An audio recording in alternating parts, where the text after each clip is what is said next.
Hello and welcome to a POV of Ocean Boulevard, southbound, looking off to the side, but we're looking to the side toward the ocean. That's the ocean on the other side of that building there. We're looking in this direction for a reason.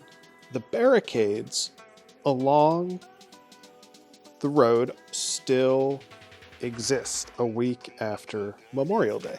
Typically, they put these barricades up to protect the pedestrians from the vehicular traffic. Now, these barricades are typically not up permanently. Last weekend, we did have quite the activity, if you will. So maybe this weekend, they're expecting another large crowd and they're going to keep them up. Or is this, I hate to use this phrase because everyone's using it lately, is this the new normal?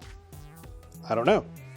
But what I do know is these barricades are still here, and this is not typical for a non-holiday weekend. So we're going to continue this drive down the strip. We'll see all these barricades and just enjoy the view.